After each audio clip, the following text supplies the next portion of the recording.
시청자 여러분 안녕하십니까? 출발 성공 투자 박민영입니다. 주말 사이 마감한 뉴욕장은 혼조로 거래를 마쳤습니다. 금리 이슈나 관세에 대한 노이즈가 발생했고요. 그에 따라 밸류 부담에 대한 일정 부분 논란도 나오고 있습니다. 다만 그럼에도 불구하고 국내외 증시는 꽤 강한 분위기가 형성되고 있죠. 자, 이번 주는 본격적으로 기업들의 실적이 쏟아지기 때문에 그에 대한 경계감도 꽤 짙을 것으로 보입니다. 그래도 소외단에서 꽤 강한 반등을 보여주기도 하죠. 2차 전지 바이오를 꼽을 수가 있고요. 2차 전지가 금요일에 꽤 강하게 올랐던 가운데 주말 사이 뉴욕장에서도 테슬라를 비롯해서 2차 전지 종목군이 비교적 좋았습니다. 국내에 어떤 흐름이 나올 것인지 이번 주를 대비하는 뉴스들, 전략들 챙겨보시길 바랍니다. 뉴욕장의 분위기부터 짚어보시죠. 지난주 금요일 뉴욕 증시는 트럼프 대통령의 유럽 흔들기에 살짝 쉬어가는 하루를 보냈습니다. 그럼에도 불구하고 나스닥 지수는 나홀로 상승하면서 이날로 5거래일 연속의 오름세에 다시 한번 사상 최고치를 새로 썼습니다. 보시면 장 초반의 분위기가 좋았습니다. 그것을 지탱했던 경제 지표는 이날 발표됐던 7월 미시간대 소비자 심리지수였습니다. 61.8로 나타나면서 전달 대비 개선이 됐습니다. 그리고 5개월 내 최고치이기도 했죠. 지금 소비자들이 경기에 대해서 가지고 있는 자신감이 다시금 살아나고 있다라는 시그널로 해석을 해볼 수가 있겠고요. 이와 함께 발표되는 것이 1년 기대 인플레이션인데 6월 5%에서 이번에 4.4%로 좀 많이 내려왔습니다. 그러니까 미국 사람들이 지금 물가에 대해서 가지고 있는 불안감도 해소되고 있는 분위기라는 거죠. 그러자 국채에 대한 매수세가 나타나면서 장단기물 국채금리가 일제히 하락했다는 것이 이날의 특징이었습니다. 벤치마크인 10년물이 3bp의 내림세 그리고 30년물 금리의 경우에는 5%라고 하는 주요 저항선 아래로 떨어지는 흐름이 나타났죠. 그렇지만 장중에 결국 지수가 이렇게 상승분을 전부 반납했던 데에는 이 파이낸셜 타임스의 보도가 영향을 줬습니다.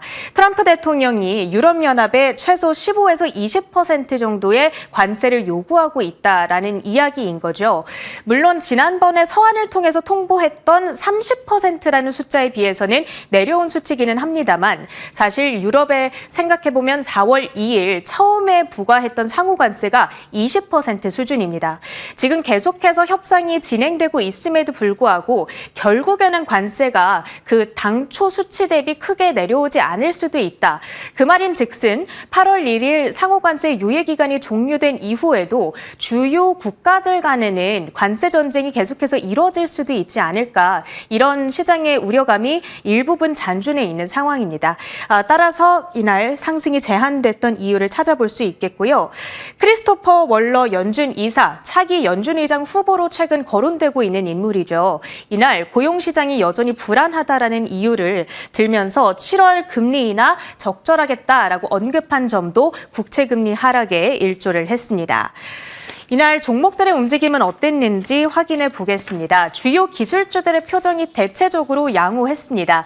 그 가운데에서도 이번 주에 실적 발표를 앞두고 있는 테슬라의 주가가 3.2% 반등세를 나타냈죠.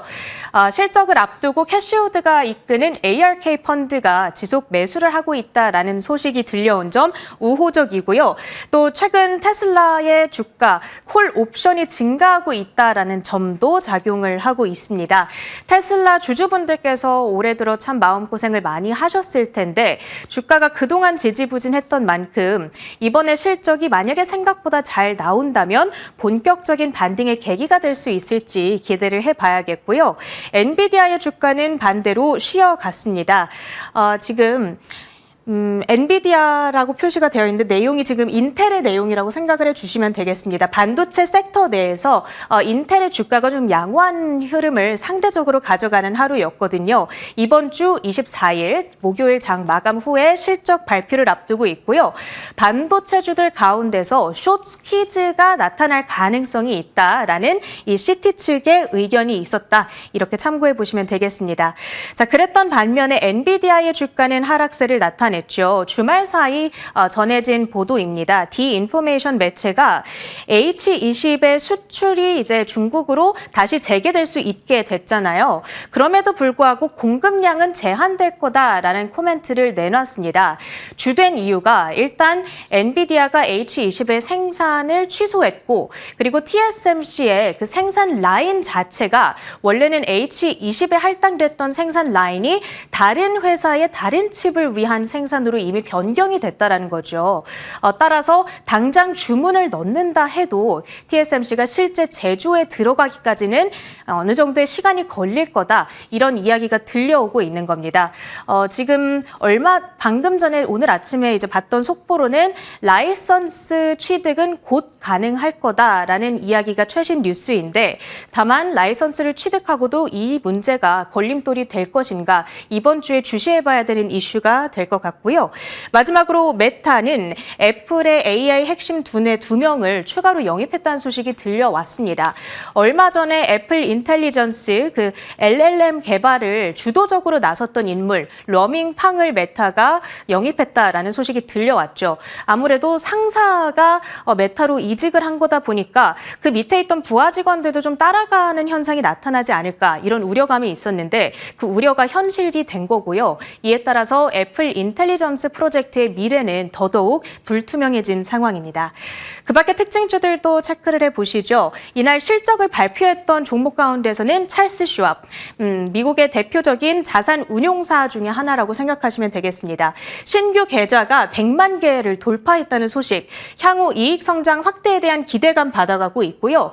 역시나 지난주에 실적을 내놨던 다른 금융주들과 마찬가지로 관세 전쟁으로 인한 거래량 급증, 그에 따라서 수익이 큰 폭으로 개선된 것으로 나타났습니다. 주가 2.9%의 급등으로 진행이 됐고요.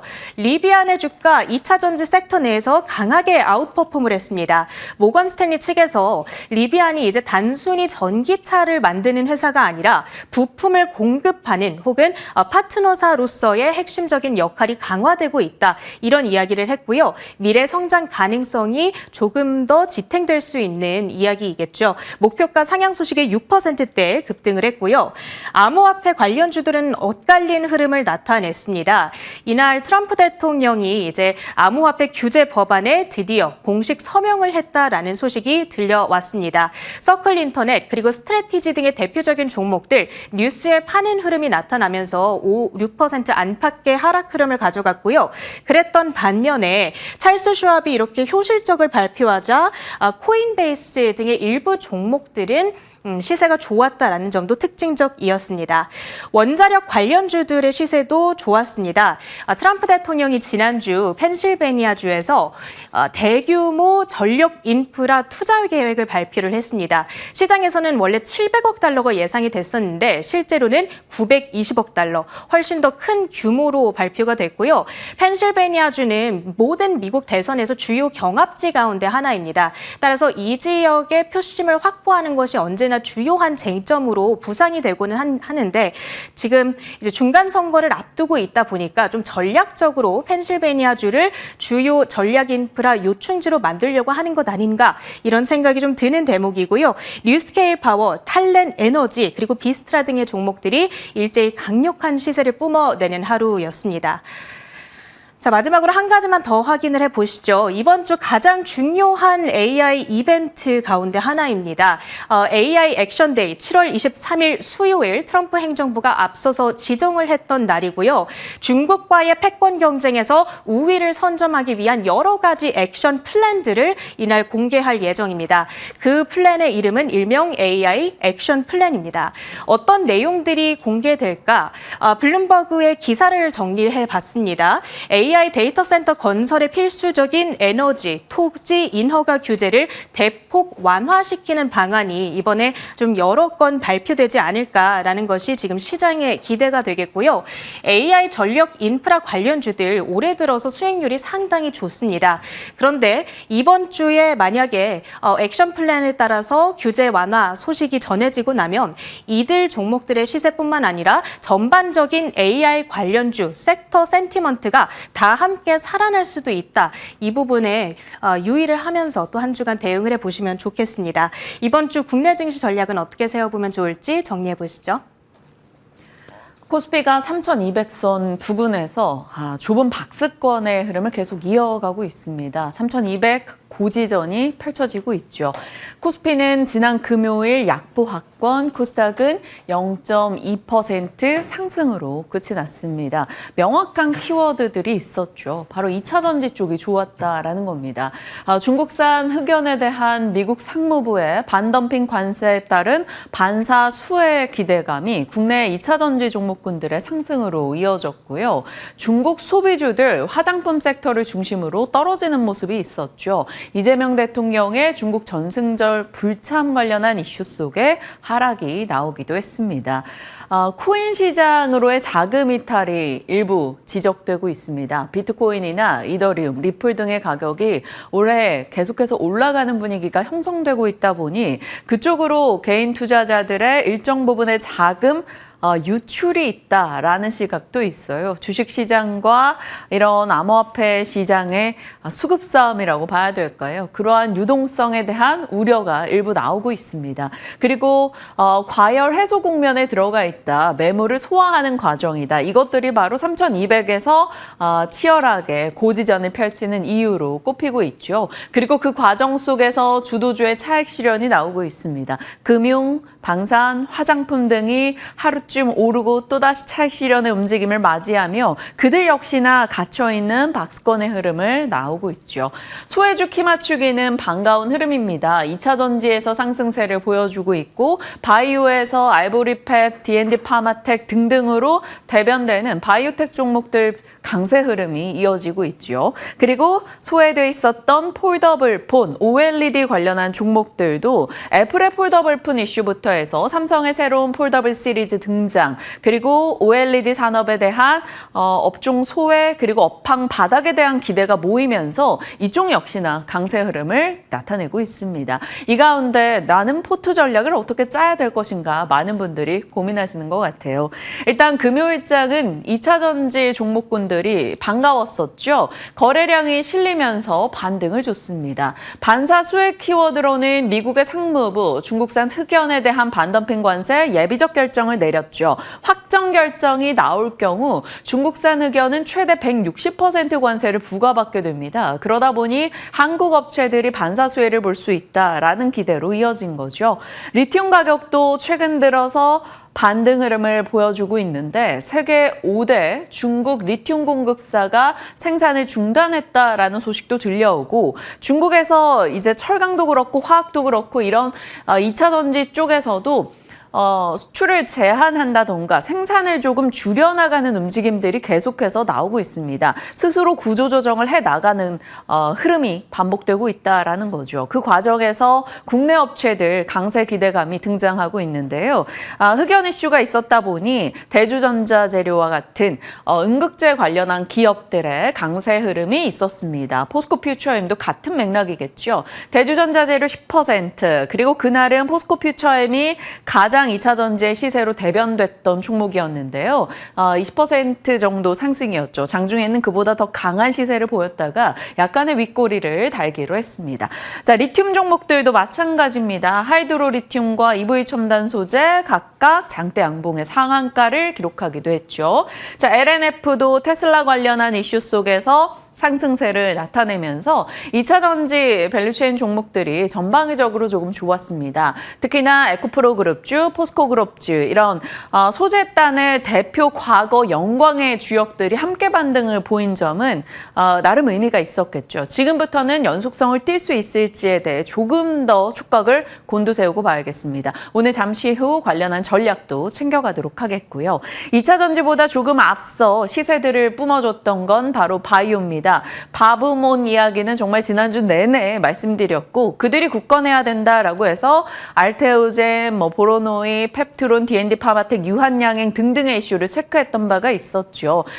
제약바이오, 바이오텍 종목들 중에서 신고가를 기록하며 굶집성을 입증해주는 종목이 늘어났고요. 이들은 단순히 기대감으로 올라가는 것 이상으로 실제로 계약금과 로열티 등을 따박따박 받아가며 실적에 대한 기대까지 높아지고 있죠. 실체를 보여주고 있다라는 측면에서 과거 바이오보다는 훨씬 더 신뢰 있게 최근의 시세가 형성되고 있습니다. 그리고 약간의 노이즈는 끼고 있으나 금리 인하에 대한 방향성은 여전히 공감대가 있고요. 소외에 대한 인식도 있다 보니 제약바이오 종목들이 꽤나 하반기 강하게 선전하고 있습니다. 처음은 메세라에 대한 이 알파벳 투자 이슈로 D&D 파마텍이 관심을 받았었고 그 다음엔 알테오젠의 코스피 이전 상장에 대한 기대 그리고 기술 수출이 추가로 있을 것이라는 기대 등이 상승으로 이어졌죠. 리가켄바이오, 에이벨바이오 그리고 펩트론도 식약처 허가 이슈 있었고요.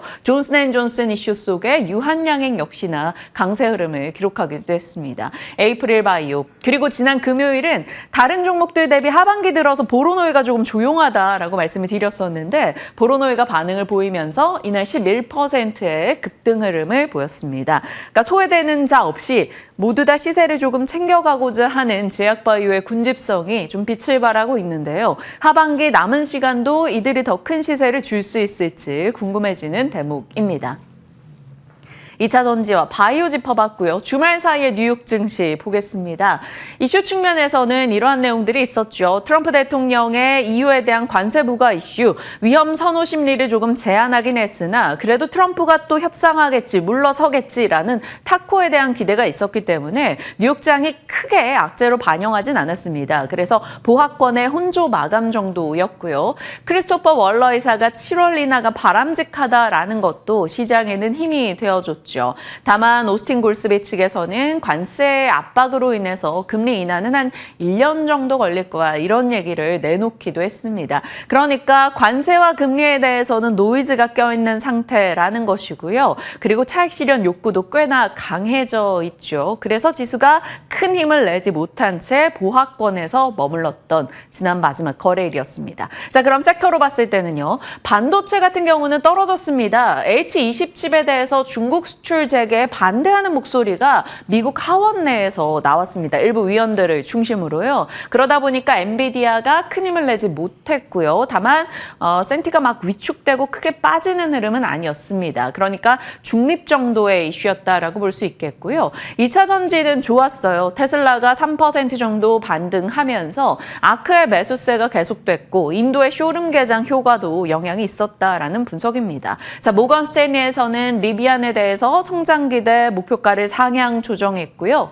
퀀텀스케이프나 에버말 등의 2차 전지 밸류체인 내 종목들도 강세였죠. 다만 이날은 미국 내 리튬 종목들은 떨어지기도 했습니다. 자, 그래도 2차 전지는 중립 이상의 흐름이었던 주말이었고 정말 좋은 흐름이 나왔던 것은 원자력, 전력 쪽이었습니다. 앞서 체리냉커 짚어주셨던 AI 프로젝트에 대한 기대도 있고요. 뉴스케일 파워가 7% 올랐는데요. 미국에서 SMR에 대한 진전된 연구 프로젝트를 오픈했다라는 점에서 오클러, 탈렌 에너지, 비스트라, 컨스텔레이션 에너지 등의 2차 전지 종목군들이 원자력 관련한 종목군들이 꽤나 좋았습니다. 자, 2차 전지와 원자력 쪽 시세를 기억해 봄직하고요. 주말 뉴욕장은 혼조 보합권 정도였다. 이렇게 정리 가능하겠습니다.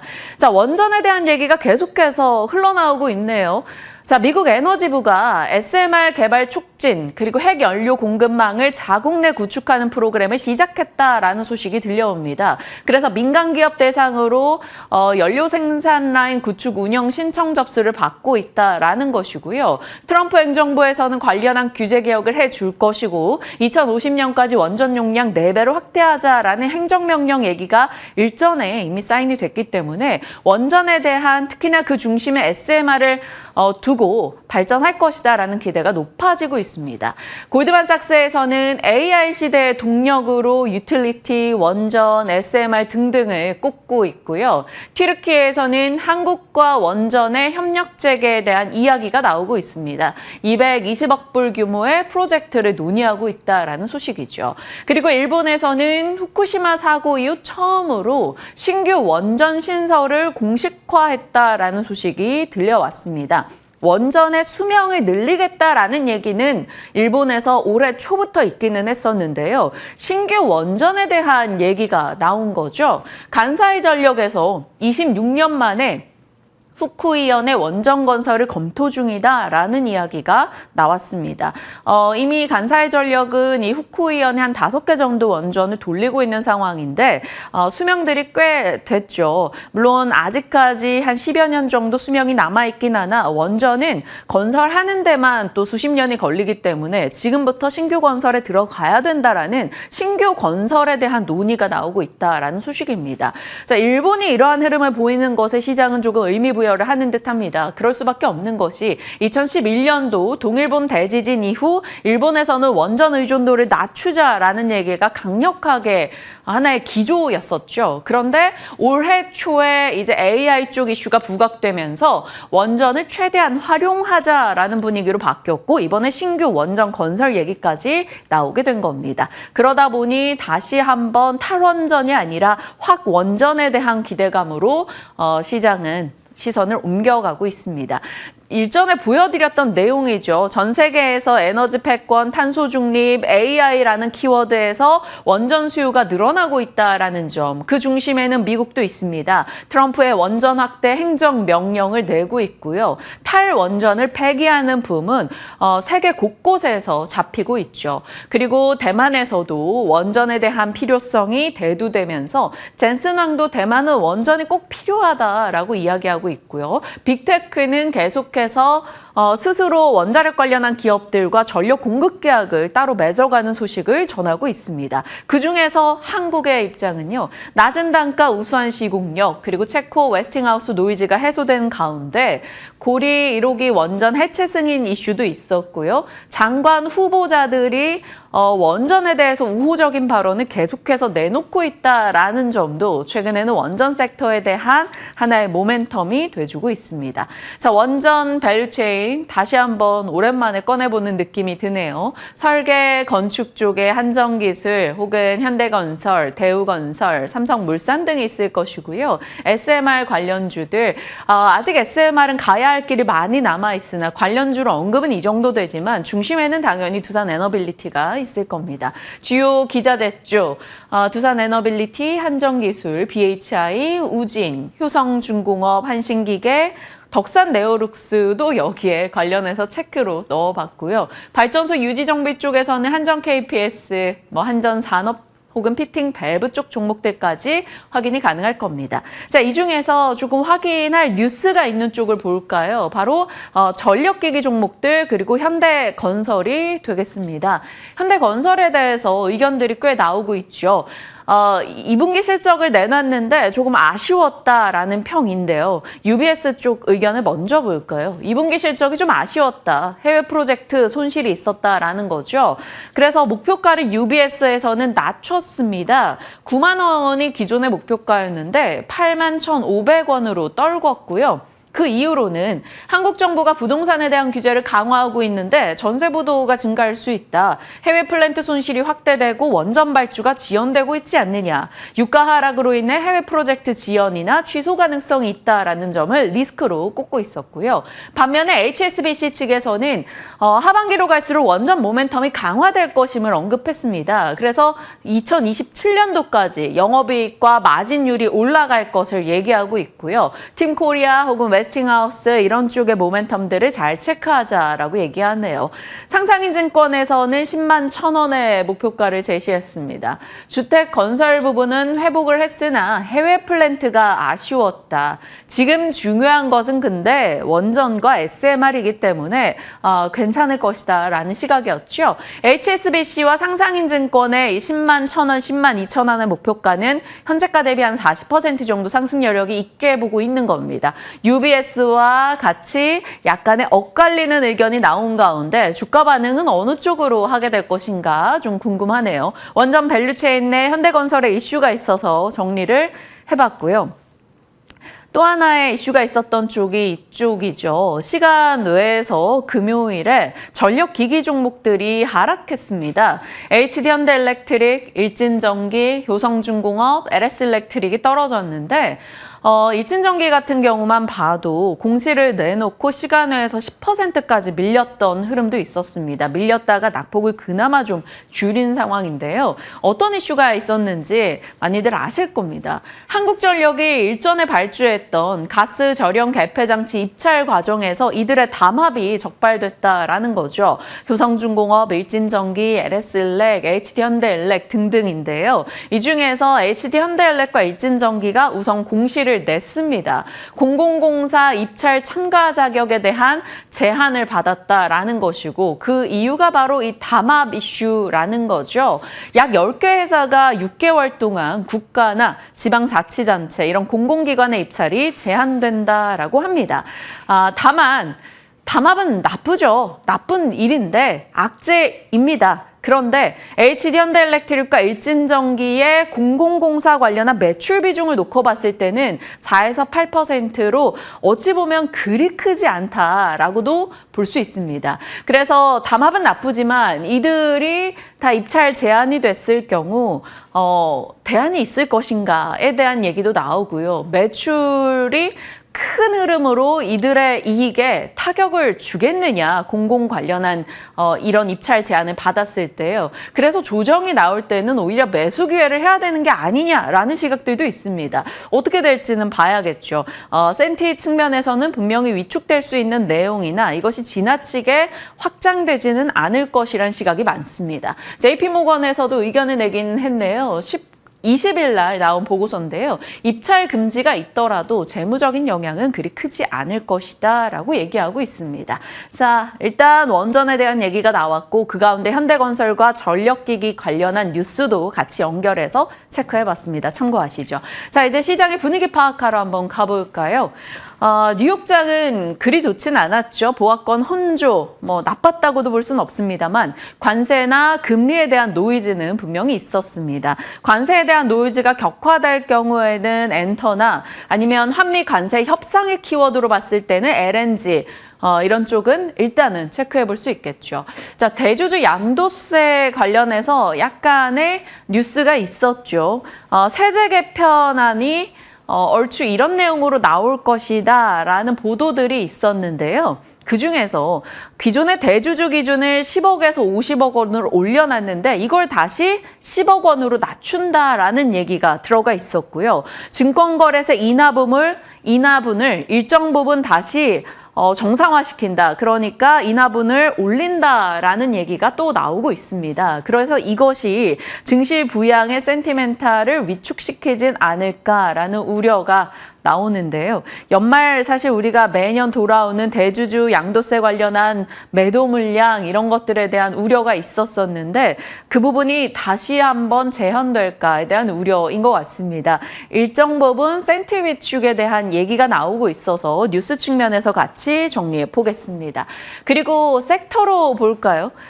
반도체는 주말 뚜렷한 호황제는 없었습니다. 다만 하원 내에서 미국 내에서 H20칩 수출을 반대하는 목소리가 있어서 엔비디아가 약보합이었다. 이 정도는 기억하시면 되겠고요. 바이오 쪽은 최근에 개별주 성격으로 군집성을 띠고 잘 올라가고 있습니다. 알보리팹, DU, 올오 그래서 각 올라가는 종목들의 앞글자를 따서 계속해서 오르는 종목들이 늘어나고 있다는 점을 확인할 수 있고요. 2차 전지는 음극재 쪽의 반사 수의 기대감, 리튬주의 강세, 금요일의 반등에 주말 사이에 2차 전지의 강세 어떻게 또 국내로 연결이 될지 보셔야겠고요.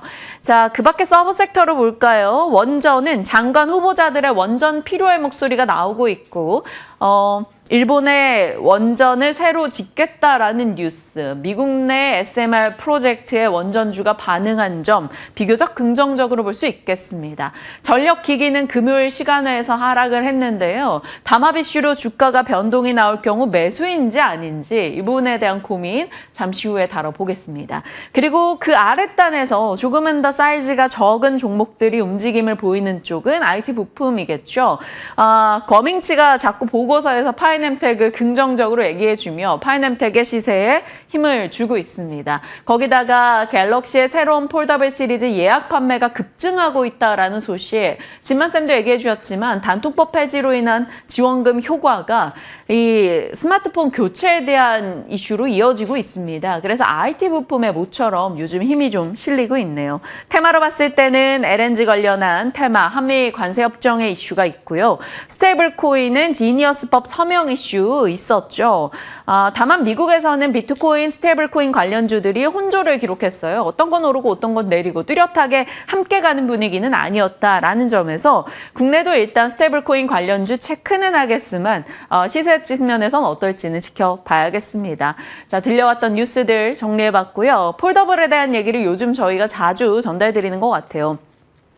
거밍치의 파이넴텍, 폴더블 아이폰용 무주름 금속판에 대해서 80% 이상 파이넴텍이 공급할 수 있다라는 거밍치의 기대가 수급적으로도 힘을 실어주고 있는 걸까요? 외국인과 기관의 동반 매수세가 파이넴텍으로 들어오며 지난 금요일에도 추가 상승을 나타냈습니다. 애플의 폴더블 폰에 대한 기대가 일단 있고요. 거기에 삼성의 새로운 갤럭시 폴드 7에 대한 예약 폭증 소식이 들려오고 있죠. 단통법 폐지 효과와 같이 맞물렸고요. 이것은 OLED 쪽 뉴스인데요. 독일의 벤츠 마이바흐 S클래스에 대해서 OLED 공급사로 삼성 디스플레이가 낙점됐다. OLED 일단은 먼저 움직이는 건 언제나 그랬듯 소재입니다. 소재단에서는 가장 앞에 보는 것은 덕산 네오룩스가 되겠죠. 그래서 폴더블이라는 키워드로 놓고 봤을 때는 삼성 디스플레이, 덕산 네오룩스, 파이넴텍 이런 쪽의 뉴스가 많이 잡히고 있는 가운데 삼성 디스플레이는 상장사가 아니니까요. 관련해서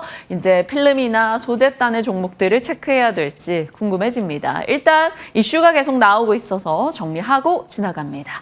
자, 이번 주 일정인데요. 월, 화, 수, 목, 금 기업들의 실적도 쏟아지고 일정도 꽤 많습니다. 일단 오늘은 다 까먹지 말고 신청하셔야 됩니다. 정부 1차 민생회복 소비 쿠폰이 지급됩니다. 신청자들에게만 주는 것이기 때문에 다 신청하셔야 되고요. 관련주로는 보통 시장에서는 코나 아이 보죠. 정무위에서 STO 법안 소위심사 있습니다. K옥션 핑거 관련주로 일단 체크하시겠고요. 오늘 7월 21일이잖아요. 7월 1일부터 20일까지 수출입 데이터가 나오는데 그러면 또 전력, 화장품, 라면, 건기식 이런 쪽에 대한 체크해보시면 되겠고요. 일본은 휴장입니다. 자, 화요일, 내일은 HD 현대엘렉트릭, 부강약품 등이 실적을 내놓고 미국에서는 GM, 레이시온, 코카콜라 등이 실적 발표를 합니다. 수요일은 우리 삼성바이오로직스, LG이노텍, 그리고 최근에 좀 핫한 LG CNS, OCR 등이 실적 내놓고요. 도우인시스라는 업체가 새롭게 상장을 합니다. 미국에서는 이날 무디스, IBM 등의 실적 체크가 있네요. 중요한 건 목요일입니다. 국내 24일 SK하이닉스 실적 나온다라는 점을 많이 말씀을 드렸었죠. SK하이닉스가 다음에 대한 컨콜을 어떻게 하는가, 가이던스에 대한 어떤 이야기를 꺼내 놓는가가 굉장히 중요해지는 날입니다. 이것이 바로 HBM SK하이닉스에 대한 센티를 좀 책임지는 내용이 될 것 같고요. 현대차도 이날 실적 발표, KB금융부터 해서 기업은행, 한화엔진, 국내에서 우리가 핫하게 보고 있는 종목들의 대장격의 종목들은 거의 다 이날 실적을 내놓으니까요. 체크하시죠. 한국의 2분기 경제 성장률도 발표가 되고요. 이날 미국의 알파벳과 테슬라 이쪽에서도 실적이 나오니까요. 같이 체크해 주시죠. 금요일은 갤럭시 Z 폴드에 대한 새로운 출시가 있고요. 뉴로핏이라는 종목이 새롭게 상장하고 현대 로템, 두산 에너빌리티 실적이 나오니까요. 참고해 주시길 바랍니다. 자, 이번 주 일정까지 확인해봤고요. 섹터 뉴스 들어갑니다. 미나앵커 오늘 어떤 주제일까요? 네, 이번에는 2차 전지 소재 관련해서 다뤄볼 예정입니다. 일단 리튬을 필두로 해서 다양한 소식들이 들려왔기 때문에 2차 전지 소재에는 어떤 영향을 줄 것인가 이 부분 함께 살펴보도록 할 텐데요. 지난 금요일 이 소재단의 움직임이 심상치 않았습니다. 지금 숫자를 보시면 아시겠지만 대형주인 포스코 퓨처엠도 19%대의 강세를 기록했었고요. 그리고 애프터마켓에서도 16%대의 오름세를 계속해서 가져갔습니다. 그리고 그 아래로 보시면 포스코 엠텍도 13%대, 그리고 애프터에서 10%대, LNF도 12%대의 강세를 기록하면서 전반적으로 이렇게 시세 자체가 굉장히 탄력적으로 움직였다. 이 부분을 살펴볼 수가 있었는데요. 그리고 시가총액 규모가 작은 종목들은 더 큰 폭의 상승세를 나타냈습니다. 미래나노텍은 20%대, EV 첨단 소재, 리튬 포어스, 하이드로 리튬은 모두 다 상한가를 기록하면서 그 시세가 기다렸다는 듯이 분출이 되는 모습을 나타냈는데요. 이유는 이제 모두들 다 아실 것 같기는 한데 어떠한 원인이 있었을지 그 이슈도 함께 체크해 보겠습니다. 먼저 가장 큰 이슈는 이제 중국의 리튬 현물 가격이 3개월 중에 최고치를 기록했다는 소식이 아닐까 싶은데요. 17일을 기준으로 봤을 때 리튬 현물 가격이 4% 이상 급등하는 수치를 기록했습니다. 리튬 가격은 꽤나 오랜 기간 동안 고전을 겪었었는데요. 2022년 11월에 이제 고점을 당시에 하나로 한 1억 1,500만 원에서 찍었습니다. 하지만 3년 사이에 이 리튬 가격 자체가 90%가량 하락했는데 그나마 다행인 것은 이제 6월 말 7월 초쯤에 바닥을 찍고서 반등세를 나타냈다는 점에 시장은 기대감을 건 건데요. 이 부분이 계속 지속이 될 수 있을지는 앞으로 조금 더 지켜봐야겠지만 어쨌든 이번 리튬 가격 반등을 통해서 우리가 도출해낼 수 있었던 결론은 공급 과잉 이슈가 드디어 해소가 될 것인가 이 부분이었습니다. 그리고 리튬 현물 가격이 이렇게 오를 수 있었던 것은 중국에서 이제 리튬 광산을 중단했다라는 소식이 있었기 때문인데 이게 추세적인 반등으로 이어질 수 있을지 이 부분도 하나의 관전 포인트가 되겠습니다. 그리고 리튬뿐만 아니라 흑연과 관련되어 있는 소식도 전달이 됐는데요. 미국 행정부에서 중국산 흑연의 93.5%라는 고율 관세를 부과하겠다는 소식이 전해진 겁니다. 흑연 같은 경우에는 이제 음극재 핵심 소재로 여겨지는데 리튬은 양극재 핵심 소재인 반면 흑연은 음극재 핵심 소재인 만큼 이렇게 핵심 소재와 관련해서 여러 가지 다양한 호재가 나오다 보니 시장에서는 이를 조금 더 주목하고 있는 분위기입니다. 그리고 이게 왜 더 중요한가 살펴본다면 우리나라 기업들의 주가만 이렇게 오른 것이 아니라 미국의 앨범알 주가도 17일 기준으로 봤을 때 7%대의 강세를 기록했고요. 그리고 다음 날은 금요일 시장에서도 1%대 오름세로 이 시세의 연속성을 가져갔습니다. 다만 윗꼬리가 달렸기 때문에 조금 더 지켜봐야 하긴 하겠습니다만 어쨌든 글로벌적으로 같은 흐름이 나타났다는 점에서 의미를 갖고 있었습니다. 이렇게 흑연과 리튬 관련한 소식이 금요일장 전달이 됐는데 수급도 이를 뒷받침해주는 그러한 분위기가 연출이 됐는데요. 과연 사랑은 돌아오는 것일지 변심이지만 긍정적인 쪽으로 변심이 되었기 때문에 하트를 한번 붙여봤는데요. 외국인이 5거래일 만에 매수를 전환했고 기관도 5거래일 만에 매수 전환한 종목이 있었습니다. 그리고 그 종목은 바로 포스코 퓨처엠이었는데 포스코 퓨처엠은 흑연과 관련해서 모멘텀을 갖고 있고요. 이번에 실적도 발표를 했습니다. 따라서 그 실적을 먼저 살펴보면서 앞으로의 전망도 함께 체크해 볼 텐데요. 일단 실적 자체는 컨센서스를 하회했습니다. 그리고 매출과 영업이익 모두 다 좀 증가하기보다는 감소하는 추세를 기록했는데 그 이유는 일단 하이니켈 양극재 출하량이 예상치를 하회했다라는 점이 좀 부담으로 적용이 됐고요. 가동률이 하락하면서 적자 전환을 했다라는 점이 실적을 끌어내리는 요인으로 짚히고 있습니다. 그리고 전구체 초기 수율이 부진함에 따라서 양극재 출하량이 낮아졌다라는 점도 있었고 첫 광양 이 전구체 라인 초기 수율 이슈에 따른 비용 증가가 다 같이 부담으로 작용이 되면서 실적은 하회를 했다, 컨센서스를 하회를 했다라는 결론을 맞닥뜨리게 된 것입니다. 이렇게 실적 자체가 부진하기는 했지만 그럼에도 불구하고 삼성증권에서는 목표 주가를 14%가량 상향했고요. 투자 의견도 매수로 상향하는 모습을 기록했는데요. 그 이유는 세 가지 정도로 추려지고 있습니다. 일단 국내 유일 음극재 생산 업체라는 점에서 포스코 퓨처엠이 굉장히 큰 메리트를 갖고 있다고 본 거고요. 미국이 중국을 향해서 고율 관세를 때릴 경우에 이제 포스코 퓨처엠 쪽으로는 수주 확대 및 이익 개선으로 이어질 것이다라는 내러티브를 새롭게 제시를 했습니다. 그리고 국내 전구체가 본격적으로 양산이 되면서 북미 OEM향 출하량이 이제 예정했던 물량, 출하량과 관련해서 예정되어 있는 물량을 소화할 가능성이 높아졌다라는 점도 모멘텀으로 짚히고 있는데 이러한 세 가지 부분이 다 같이 맞물리게 된다면 하반기에는 출하량이 증가할 것으로 예상이 된다라는 삼성증권의 코멘트를 살펴볼 수 있었습니다. 결론적으로 높아질 가격 협상력과 양극재와의 시너지, 거기에다가 이제 음극재 생산업체, 유일한 음극재 생산업체라는 점이 모두 다 맞물리게 되면서 목표 주가를 14%가량 상향한다라는 삼성증권의 핵심적인 코멘트를 살펴볼 수 있었는데요. 진짜로 이 이름값을 해줄 수 있을지, 미래를 조금 더 베팅해 볼 수 있는 종목일지 조금 더 기대가 되는 시점입니다. 이렇게 포스코 퓨처엠 살펴봤는데 지금 이러한 반등, 리튬 가격의 반등이라든지 주가의 반등이 반짝 상승일 것인가 아니면 이번을 기점으로 해서 구조적인 회복으로 진입을 할 것인가 이것이 또 투자자의 입장에서 궁금할 것 같은데요. 일단 다양한 의견이 나오고 있는데 먼저 긍정적인 쪽을 살펴보겠습니다. 수요 자체는 탄탄하다라는 것이 컨센서스인데요. 지금 리튬은 미래 수요다라는 말이 나올 정도로 리튬에 대한 수요는 계속해서 증가하고 있습니다. 우선 전기차, 2차 전지뿐만 아니라 ESS 등 필수 소재로서 지금 수요가 견고하게 나타날 것이다 라는 점은 아무도 의심하지 않는 부분이 되겠고요.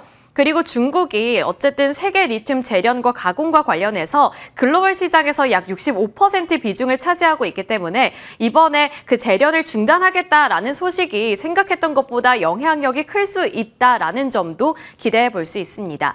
이렇게 두 가지가 긍정적인 모멘텀으로 작용이 됐고 다만 증권가에서는 지속적인 리튬 가격 상승은 아직은 미지수다라고 아직까지는 좀 우려스러운 목소리도 내비추고 있는 상황이기 때문에 이 부분은 조금 더 지켜보셔야겠습니다. 일단 중국에서 전기차 시장의 성장세가 둔화되고 있다는 점이 부담 요인으로 짚히고 있고요.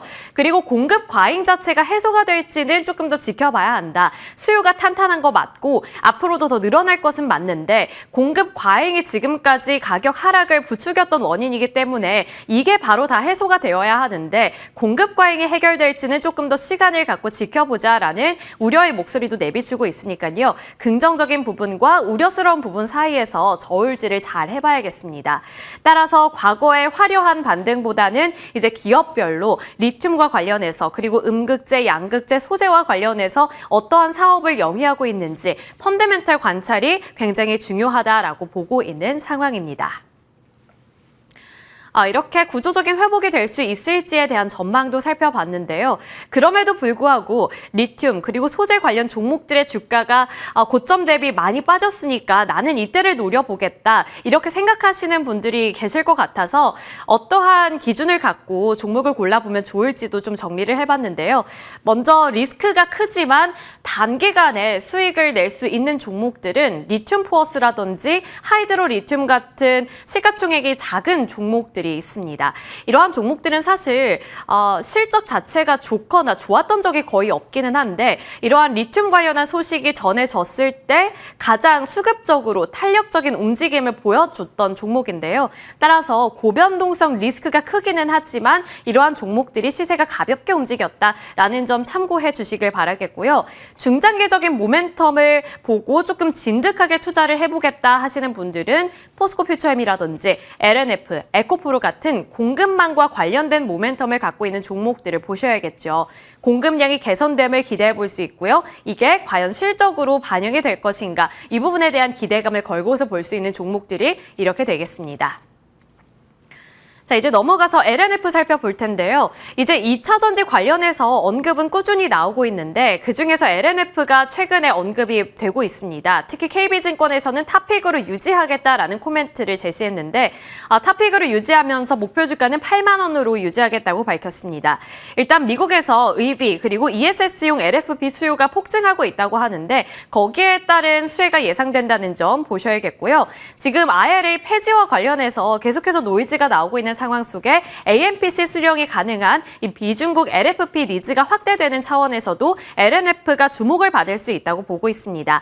LNF는 SK온뿐만 아니라 최소 2곳 이상의 LFP 양극재 고객을 확보하고 있고요.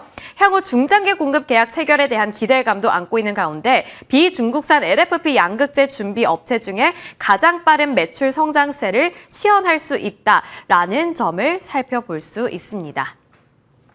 자, 목표 주가 같은 경우에는 이제 16만 원으로 14%가량 상향을 했습니다. 아까 목표 주가가 0이 하나가 빠져 있었는데 16만 원으로 상향이 됐다는 점까지 정정해드리고 넘어가 보도록 하겠습니다.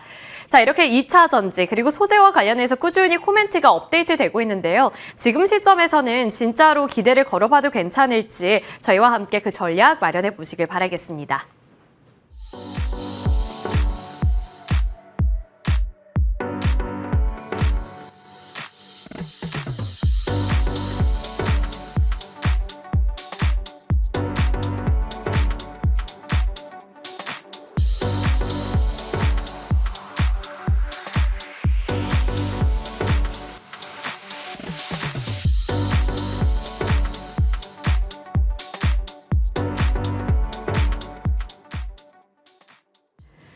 네, 한 주 시작하는 전략 챙겨보겠습니다. 이분과 함께 해야 마음이 놓입니다. IBK투자증권 함정남 차장 오셨네요. 어서 오세요, 차장님. 안녕하세요. 안녕하십니까. 자, 미국과 유럽의 관세 관련한 노이즈가 살짝 있었고요. 또 7월부터 금리 인하해야 된다라는 연준 이사의 발언. 그런데 또 오스틴 골스비는 내년쯤이란 얘기를 꺼내놓기도 했어요. 그래서 금리 인하에 대해서도 일단 방향과 시기에 대한 고민은 계속 이어지는 것 같습니다. 국내에 어떻게 또 대비 전략을 챙겨야 될지 시장 봐주세요. 네, 일단은 금리 인하의 기대감을 갖고 미국 시장이 올라오는 만큼 결론부터 말씀드리면 금리 인하가 막상 시작되면 좀 조심해야 된다. 시장의 색깔이 또 바뀔 수 있다는 것을 전제로 보고 있지만 미국에서 일어난 일들을 잠깐 살펴보면 트럼프 대통령은 유럽의 관세를 관철시키겠다는 강한 의지를 보여서 이번에는 타코가 아니야라는 것을 어필을 하고 있죠. 미국에서 기업들이 실적을 발표하고 있는데 지금 발표된 기업의 80% 이상이 다 예상을 넘어서고 있는데 주가는 막 여기저기 차별화가 뚜렷합니다. 어떤 종목은 세론, 어떤 종목은 더 가고 하면서 미국도 주가가 올라가면서 고공권에 있는 주가들에 대해서는 좀 고민이 많아진 깊어진 상황 속에서 크리스토퍼 월러 연준 의사가 이런 이야기를 했습니다. 7월에 금리 인하 해야 된다. 사실 2년 전만 해도 크리스토퍼 월러 연준 의사는 매파의 어떤 표상이 되는 만한 인물이었거든요. 근데 스탠스를 바꾸더니 지금 굉장히 비둘기적으로 강하게 7월에 금리 인하해야 된다. 이 기사를 처음 보자마자 제 느낌은 차기 연준 의장을 노리는 건가라는 느낌을 안 들 수가 없죠. 트럼프 대통령 입장에서 배센트를 세우는 것보다 월러 연준 의장이 훨씬 더 자기 입지에선 좀 편하다거나 유리할 수가 있을 테니 그 자리를 차지하려고 꿰차려고 지금 스탠스를 펼치는 것인가라는 생각은 하지만 왜 7월에 금리 인하를 해야 되는가라는 이유에 대해서는 우리가 쳐다볼 필요가 있다라고 생각이 듭니다. 뭐라고 얘기를 했냐면 노동시장이 지금 미국이 고용지표가 좋게 나오고 있지 않습니까? 노동시장이 겉보기에는 견조하나 실제로는 민간 부분 고용 증가세가 거의 멈췄다고 볼 수 있다라고 이야기를 했거든요. 이 말이 맞는 말이에요. 제가 지난번에 고용지표 나올 때 뭐라고 말씀드렸었냐면 이거 정부 부분 고용이 좋았기 때문에 이번에 나온 고용지표가 좋았던 것은 일론 머스크가 정부 효율성 부서에 있었을 때 잘라냈었던 해고시켰었던 인원을 다시 충원한 느낌이다라고 말씀드렸잖아요. 그래서 민간 쪽에서는 고용이 별로 좋지 않아서 여전히 9월 금리 인하 가능성이 높게 나오고 있는 핵심적인 이유가 그 부분이거든요. 그것에 대해서 언급한 것이라서 말은 맞는 말을 하고 있습니다. 자, 이런 상황 속에서 좀 시장은 혼조세에 있는 상황이었고 미국은 선물 옵션 만기일 이런 것들이 동시 복합적으로 작용되면서 약간 관망세 우위에 지난 주말을 보냈습니다. 우리나라는 어떤가요? 지난주에 이런 변수에 크게 휘둘리지 마시고 지수의 위치보다는 색깔을 보시되 지수의 키 맞추기가 나올 것이다 라고 하면서 코스피보다는 코스닥에 좀 우위를 두셔야 된다. 지난주에 딱 그런 모양이 나타났죠. 네. 바이오와 2차전지가 움직이면서 코스닥 랠리.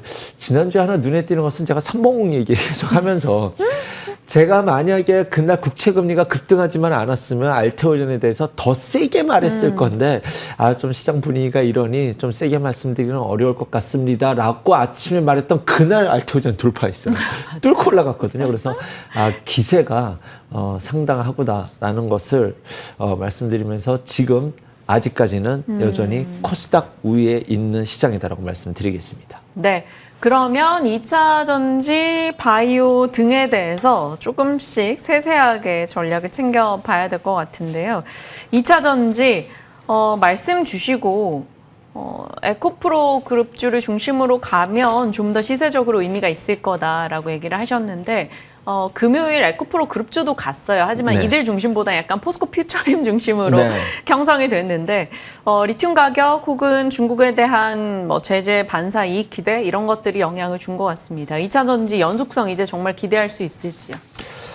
자, 일단은 2차 전지를 바닥권에서 볼 수 있었던 기저에 깔려 있는 것은 지금까지 지수의 키 맞추기가 나온다는 관점에서 저평가된 종목, 삼법 개정과 관련된 저 PBR 저 PER 뭐 이런 종목들이 계속 올랐지 않습니까? 여기서 키 맞추기가 나온다는 건 여기가 멈출 때 성장주들이 움직이는 그림이 나올 수 있다라는 거예요. 그리고 어차피 우리가 지금 이 시장이 버블 랠리로 간다라는 것에 대해서 바라보고 있는 핵심 근저에 있는 깔려 있는 핵심은 결국 금리를 인하하는 방향성에 초점을 맞춘다라는 것이거든요. 그 안에 중심이 될 수 있는 것은 역시 바이오와 또 성장주의 한쪽에 어떤 의미를 부여할 수 있는 것은 2차 전지가 될 수 있지 않을까라는 생각을 가져봅니다. 이러한 것들이 2차 전지를 기저 바닥에 깔 수 있는, 긍정적으로 볼 수 있는 이 이슈 플러스 뭐 웬만한 악재에도 버텨냈던 주가 하방 경직성 이런 것들이 의미를 가져갈 수 있겠죠. 지난주에 호재로 나온 것이 미국이 중국산 흑연에 대해서 반덤핑 과세를 매기겠다라는 것이 이제 드디어 응급제를 움직이게 할 수 있는 핵심 트리거가 됐는데요. 이것이 상호 관세가 아니에요. 반덤핑 관세입니다. 별도로 이것은 구체화돼서 때리겠다는 의미거든요. 자, 이 부분에서 좀 살펴보면 저는 이 의미가 첫 번째는 중국에 대한 어떤 관세에 대한 압박일 수도 있겠지만 실질적으로 피해를 보는 것은 미국 내 자국 기업이거든요. 흑연을 비싼 가격에 들어가야 되니까. 그렇기 때문에 이 의미가 저는 뭐냐면 미국 내 자국 기업들에게 주는 메시지라고 생각해요. 중국에만 완전히 목매어 있는 밸류 체인을 다양화해둘 필요가 있어 너네들. 왜? 나는 다음 카드를 써야 되거든. 이라는 저만의 확대 해석일지는 모르겠습니다만 제가 작년에 이런 말씀을 드렸었습니다. 굉장히 오랫동안 저는 2차 전지에 대해서 말씀드리지 않을 것 같습니다. 2차 전지에 대해서 턴 어라운드 다이얼 비유가 나오려면 미국이 유럽과 손잡고 중국의 저가 공세에 대해서 압박을 할 수 있는 카드가 나온다고 한다면 우리나라 2차 전지가 어떤 새로운 희망의 날개를 가져갈 수 있을 것이다. 지금의 2차 전지는 캐즘이 아니라 중국의 CATL에서 여기서 나온 저가 전기차가 시장 이것을 점유율을 다 잡아가고 있는 것이 핵심 이슈다. 그렇기 때문에 캐즘 이슈가 아니라 미국이 유럽과 연합해서 중국에 이것을 압박해 갈 수 있느냐. 저는 이것이 어떤 그 밑에 깔려있는 전초전 중에 하나이지 않을까. 왜냐하면 지금은 압박할 수가 없어요. 왜냐하면 미국산 전기차들이 생산해내기 위해서는 중국산 흑연을 써야 되기 때문에 응급제를.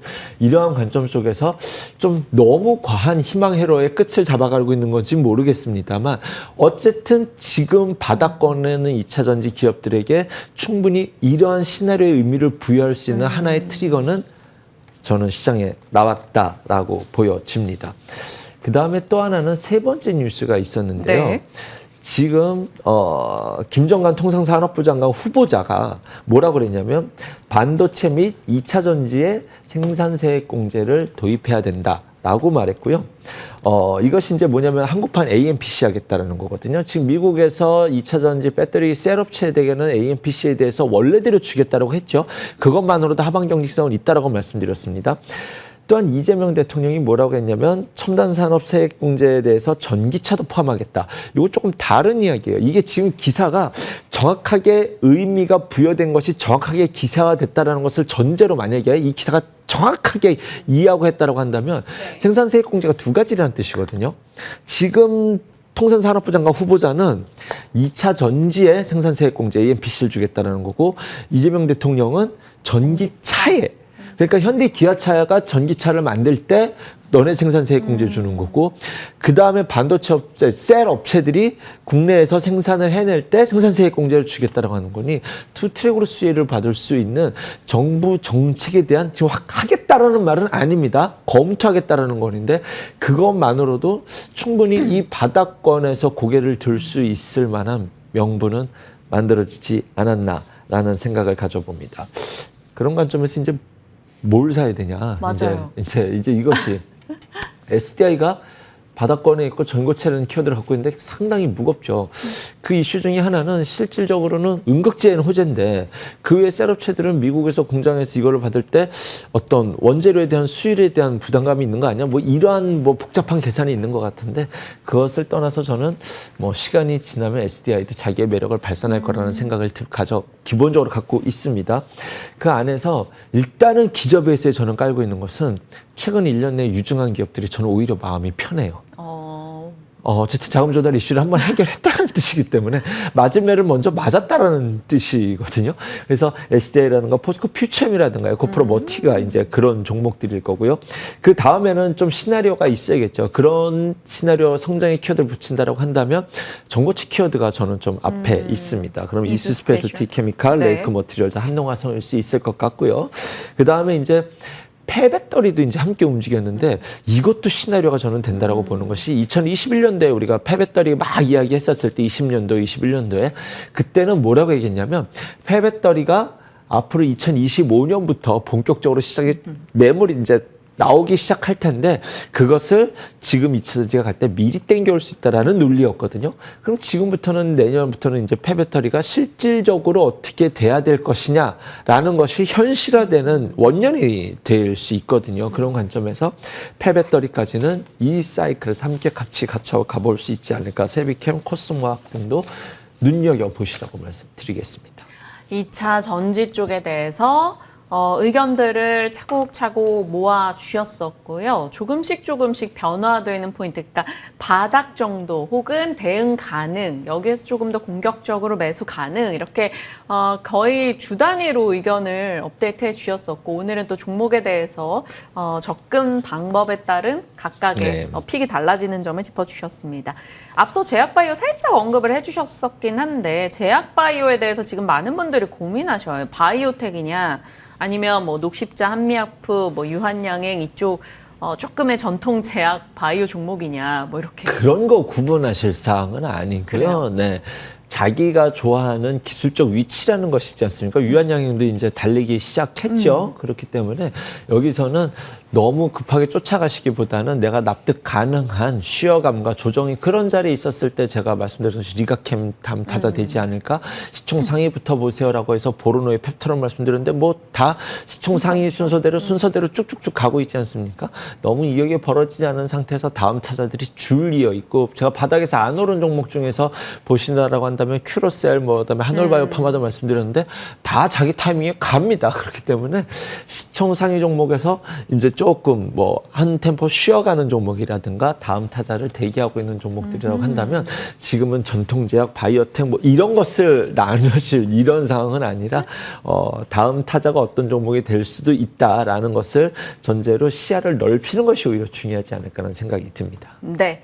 자, 그렇다면 이제 서브 섹터 혹은 테마단으로 한번 넘어가 볼게요. 근데 이슈가 있는 쪽부터 살펴본다면 스테이블 코인, 비트코인, STO 관련한 이슈들이 다 있었어요. 스테이블 코인은 지니어스 법 트럼프 대통령의 서명 이슈 있었고요. 오늘은 또 정무위 STO 법안 소위 심사 일이기도 합니다. 근데 미국에서는 스테이블 코인이나 비트코인 관련주들은 약간 혼조였는데 네.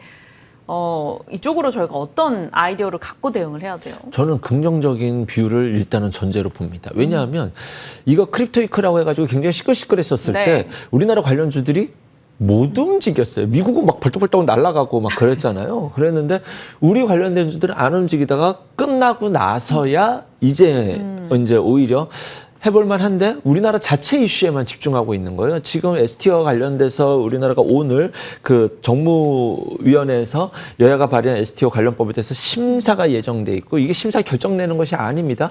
이것에서 아마 얘기가 진행되면 빠르면 8월에 본회의 상정이 있기 때문에 우리나라 자체적으로 기다려볼 만한 어떤 기대감이 있다라는 점은 눈여겨봐야 된다라고 생각이 되고요. 저는 지난번부터 말씀드렸지만 스테이블 코인도 좋지만 어떤 투자의 확장성으로 봤었을 때 STO가 조금 접근하기가 쉽지 않겠느냐라는 말씀을 드렸었는데 어쨌든 이것과 관련된 종목들이 금요일에 반응을 보여주었다라는 점. 그래서 정작 크립토 위크 때는 말만 많았지 주가는 못 갔는데 끝나고 난 이후에 움직인다라고 한다면 오히려 이때부터는 더욱더 예민하게 봐야 되지 않을까라는 생각을 가져봅니다. 관련된 주들은 화면에도 나가고 있는데 일단 스테이블 코인과 관련돼서도 이 정도면 쉴 만큼 쉬었는데 라는 느낌이 기저에 좀 깔려 있어요. 그렇다고 한다면 일단 앞단에 있는 것은 LG CNS가 어떻게 방향을 잡아가는지 눈여겨보셔야 될 것이고 그다음에 뭐 네이버, 카카오페이 이렇게 함께 보고 있고요. 그다음에 이제 STO 관련돼서는 K옥션, 갤럭시 머니터리, 핑거, 서울옥션과 관련된 종목들을 관심 종목 안에다 놓고 눈여겨보겠다라는 저의 전략입니다. 6월 4일에 이제 STO 쪽도 좀 눈여겨보자라고 말씀 주셨고, 그때 당시에도 뭐 서울옥션, K옥션, 핑거 이런 네. 얘기해 주셨는데요. 서울옥션 43% 상승률입니다. STO 쪽에 조금 더 지켜보도록 할게요. 아, 원전도 하고 싶은데 시간이 그래요. 네. 일단 삼성전기 오늘 이제 소외주로서 얘기 주신다고 하셔서 그거 듣고 시간 허락하면 원전 한 줄 듣고 싶어요. 네.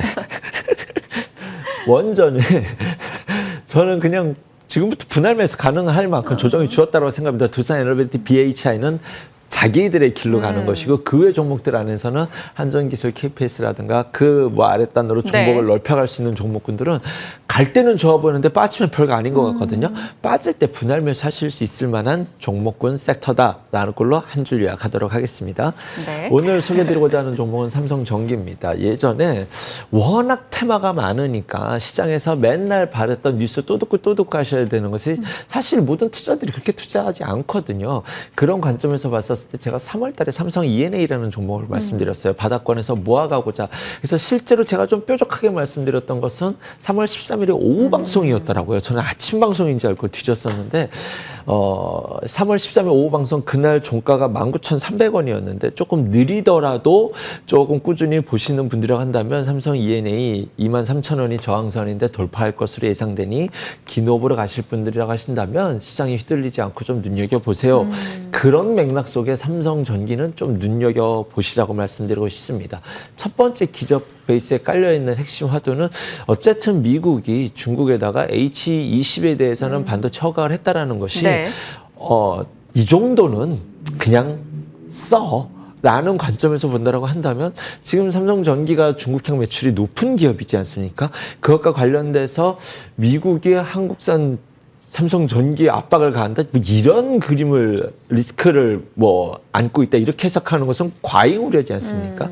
그래서 큰 숨통이 쪼이는 것은 한 템포 내려놨고 전통적인 MLCC인데 맨날 그 MLCC의 도대체 주가는 언제 올라가는 거야 할 때 앞으로 데이터 센터라든가 또 하나는 뭐 자율주행과 관련된 칩이라든가 이쪽과 관련돼서 충분히 어떤 실적에 대한 하방 경직성을 깔아놓은 것 플러스 알파 FC, BGA와 유리기판이라는 키워드를 갖고 있잖아요. 그래서 지금부터는 조금 급하게 움직이거나 빠른 테마로 움직이지는 않겠지만 중장기 호흡을 가져가시는 분들이라고 한다면 삼성전기도 눈여겨볼 수 있을 만한 위치까지 오지 않았나라는 생각을 가져봅니다. 네. 원전에 대한 한 줄 정리도 해주셨고요. 삼성전기도 언급해 주셨습니다. 원전 같은 경우는 아무도 안 볼 때 원전 얘기해 주셨고 모아가고 의심 없이 물려도 사자라는 얘기 주셨고 최근 들어서 이제 원전에 대해서 당연히 좋게 보지만 일정 부분 쉬어가는 게 있을 거다라고 얘기하셨어요. 그리고 실제로 쉬었죠. 그리고 지금부터 이제 다시 모아갈 수 있다라고 얘기 주셨습니다. 뭐 앞서 이제 시청자분들 올려주셨는데 튀르키예 원전 협력 뉴스도 전달해 드린 바 있고요. 그 외에 이제 미국의 원전 프로젝트 등등에 대해서 이슈가 있었던 만큼 질문을 드려봤습니다. 삼성전기도 저희 잘 지켜볼게요. IBK 투자증권 함정남 차장과 함께했습니다. 고맙습니다. 감사합니다.